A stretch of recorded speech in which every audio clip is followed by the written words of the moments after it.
this is Michelle from Auntie Chelle's Thrift. This is actually my first video I'm ever taping, so I'm a little nervous.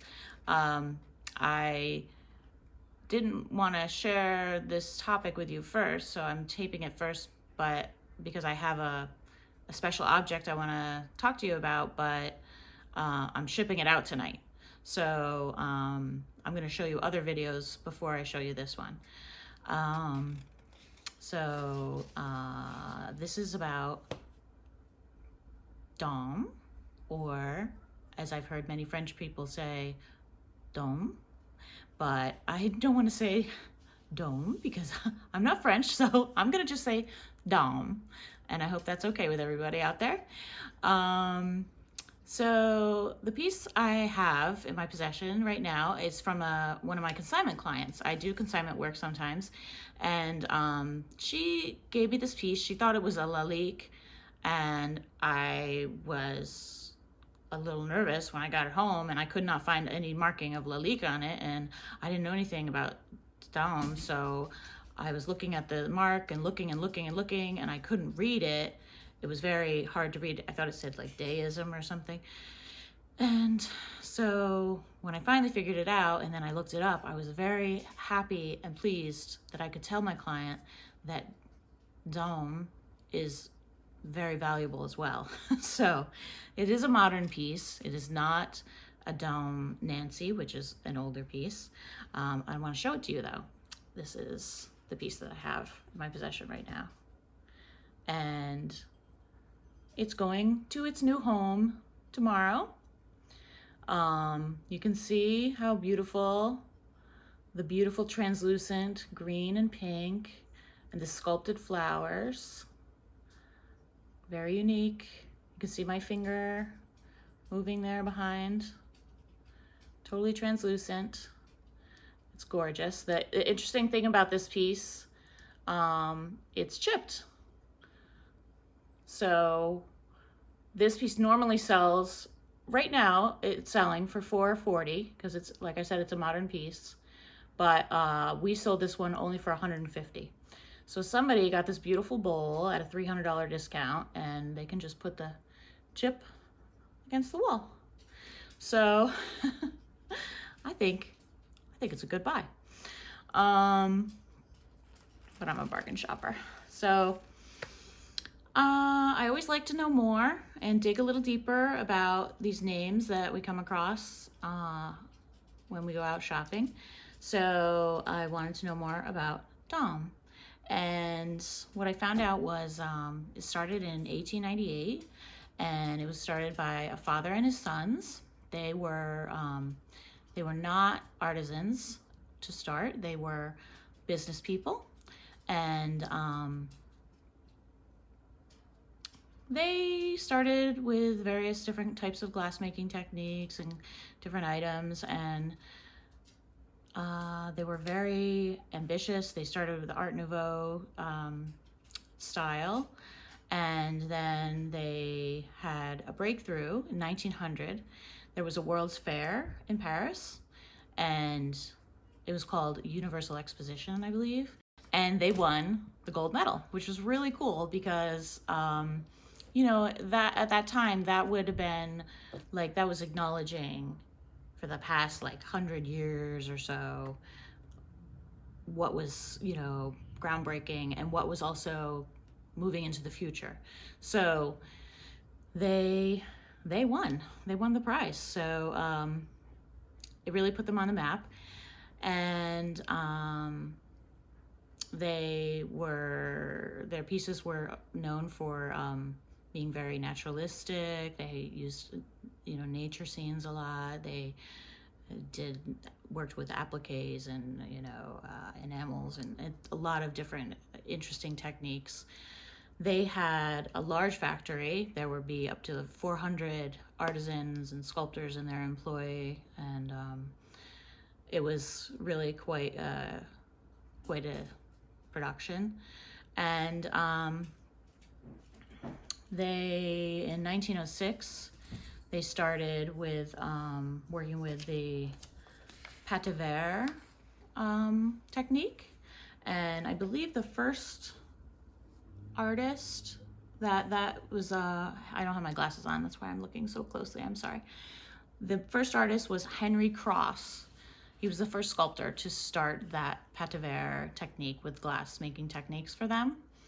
And it really became a hallmark feature of the Daum factory, glass factory. And pate verre is a technique, is kind of a mold making glass technique, and it has ancient roots. There's pieces of pate verre in like pharaoh's tombs, some certain pharaoh's tombs. So it goes way back. They decided they were going to bring this technique back, and they have very successfully for the last 100 and so years. And it involves the artist makes a sketch.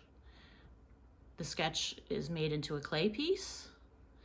The clay piece is then covered in a plastic polymer, which makes a negative space mold.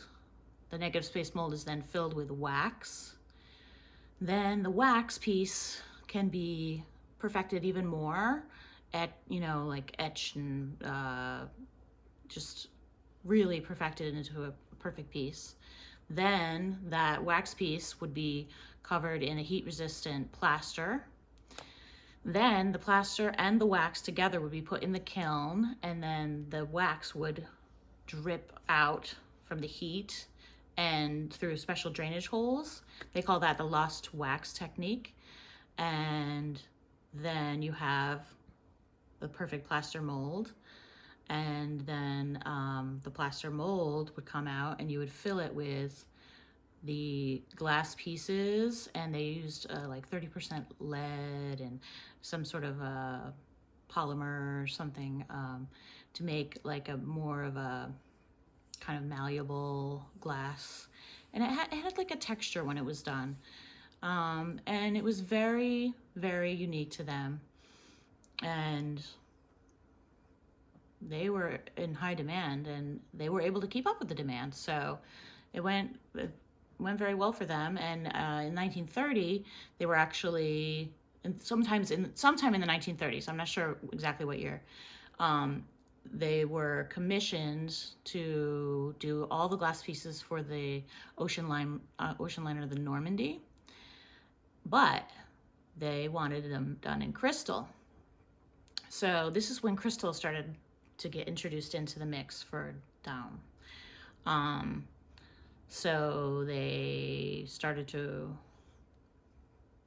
try and figure out how to do that, and they were able to do that, and I would say quite successfully, because now they're really known for their crystal pieces. And 1968, I think, around there, they pretty much switched over to all crystal.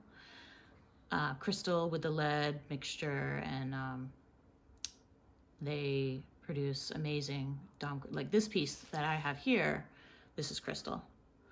So if you hear Daum glass, you may be talking about an older piece before the 60s. You may see a mark on it called Daum Nancy. This mark just says Daum France. This is modern, and it's crystal. The Daum pieces that are out today, they're very valuable. But the Daum Nancy pieces, the old pieces that are glass, there's a world of collectors who collect those only. And they would be marked Daum Nancy.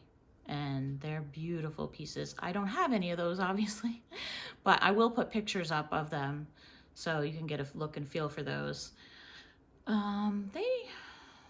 They don't look anything like this, but they have a definite flair. And I don't know if you'd ever come across one in a Goodwill, but we can all hope, right? And there's a couple other maker's marks that you might come across that could be from a Daum factory. One is P.D'_AVESN.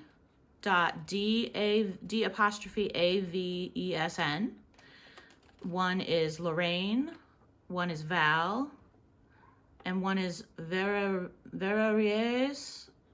de Belle Etoile. I'll write all those on the screen. I did not take French in high school. So that was when another relative took over the factory for a time, and he changed the marks that they were putting on the pieces. So that's just a little bit of something to look out for. So that is what I learned about the pieces of Daum so far, a little bit of history. You know, I always want to know more than the name.